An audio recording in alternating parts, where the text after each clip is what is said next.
guys, it's Kevin again, and this is going to be my review for Switched at Birth Season 3, Episode 5, Have You Really the Courage? This episode was a big game changer, I like to say. I mean, they've really been building up a lot of stuff, but there was a lot of stuff that happened in this episode, and in my opinion, probably the best episode of this season. A lot of really big twists. Everything really flowed together really well. There was nothing boring. There have been a couple episodes so far this season that have been a little bit boring, like the Regina and Angelo stuff, but that was not in this episode. I hope they don't really pay much attention to that.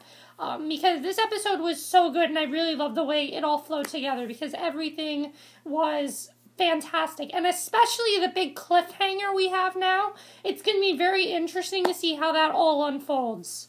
Let's get to the first, so let's just get to the episode. I think the first thing I want to talk about is, let's talk about Daphne's plot first, because Daphne's plot was so emotional. I really liked her plot a lot because it's kind of something that, you know, people can relate to, and it really is sad. So Daphne, as we know, she is picking up Cherie, but before she does, she has a conversation with Regina. Regina really does not think Cherie is a good influence on Daphne. You know, she tells Daphne, oh, you shouldn't, you know, you should be very careful because you don't want the same thing that happened with Jace to happen with you with Cherie, and, you know, that happens. So she's picking up Cherie,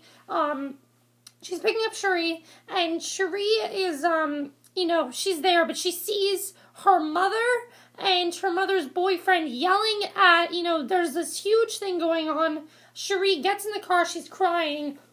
Daphne doesn't know what's going on. She sees this mark on Cherie, and Cherie says, oh, that was just from field hockey, but, you know, Daphne doesn't really know what's going on. At this point, I thought that her parents abused her, but there is a lot more to this.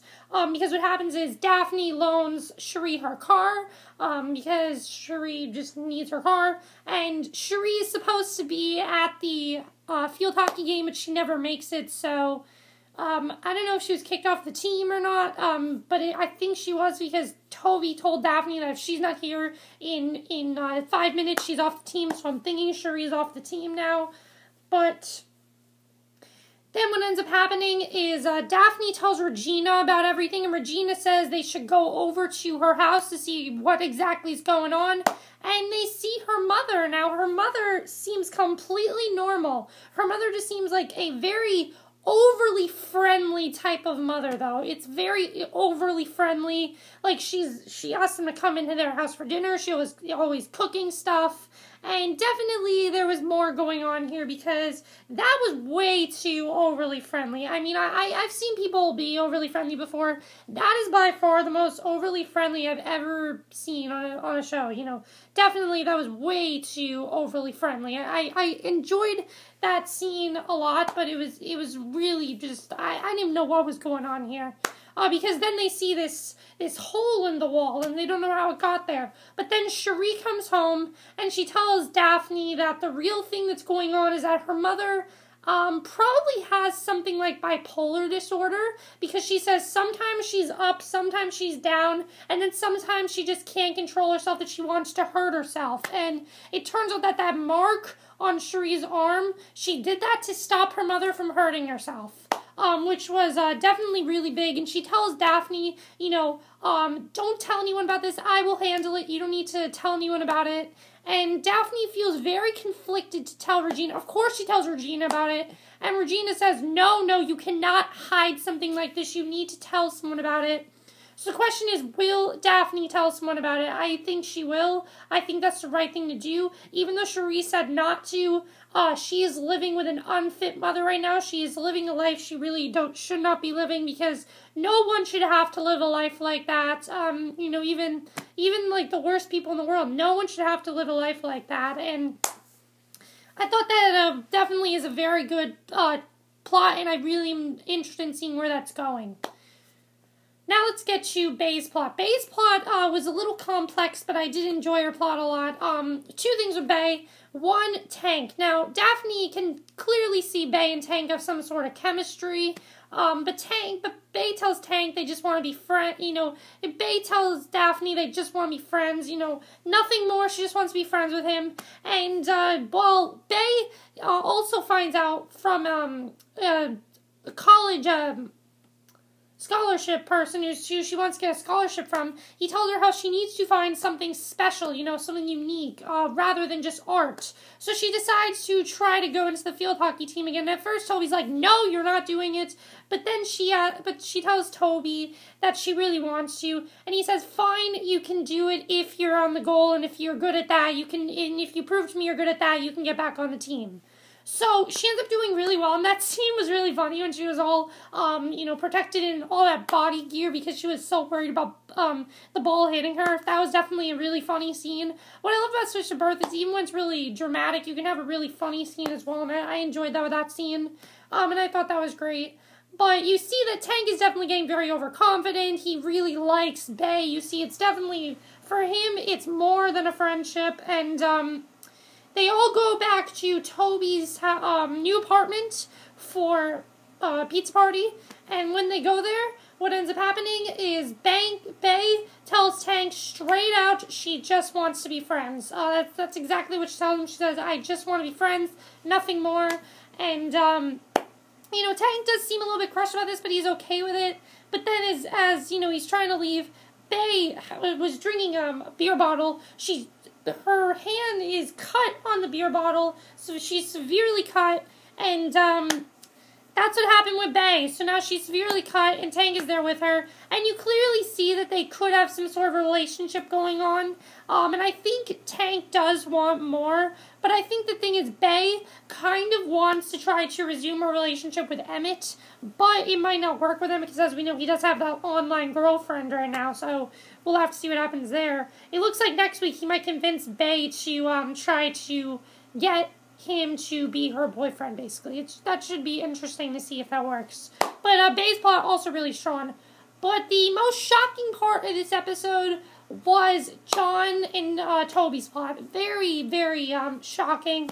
So you see Toby, he's putting together his new apartment, and Nikki's mother is there, and Nikki's mother tells, Toby is really confident about his apartment and everything, which I guess was fun to see, that he really wants everyone to be a big part, he even tells Nikki's mother, "Feel free to come along whenever you want, you're always welcome here," and Nikki's mother tells John that Nikki was actually told that she can stay, that she has to stay 6 more months in Peru, and she did not tell, and Nikki has not told Toby about this, so John tries to keep it a secret from him, but he doesn't really do a good job with that because he does tell him, and Toby's really upset about this because Nikki never told him, so I'm interested in seeing what's going to happen here.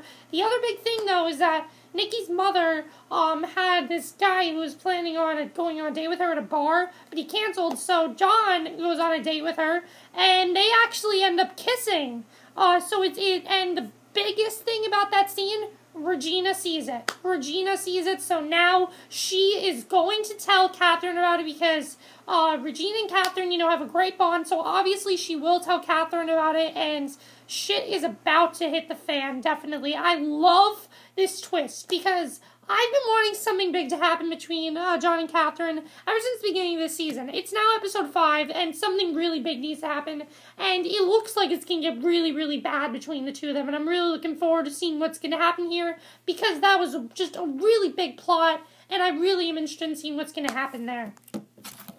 So, the next thing we need to talk about, probably the most fun part of this episode, this was a lot of fun to watch. While all this other drama was going on, you did have a fun plot, which was Kathryn and Renzo. And let me just say that these two are the best of friends, and Renzo is by far my favorite new character on this show. He's so funny, he's so witty, but he's also a really great friend to Kathryn. You definitely see that. And I'd actually love to see him become a series regular, because he's really, really great. So as we know, Kathryn told John last week that her and Renzo plan to go on this New York trip, and, John told her, "I'm going to do my thing, you're going to do your thing," and that's what happened in this episode. He did his thing, she did her thing. And I like seeing that, because there's a lot of tension going on between the two of them, and it's going to continue next week, definitely. So she's there with Renzo, and they have this idea for a novel, and it's all like things she wants to accomplish, you know, while she's in her 40s. But the person that is, you know, she's bringing up the book to, says that book has already been, she's already given her rights to a book similar to that, so Kathryn has to come up with something better, and Renzo tells her she can come up with, you know, something better, and I think Renzo's just a really great friend to her. I really love that scene, you know, they just have a really great friendship.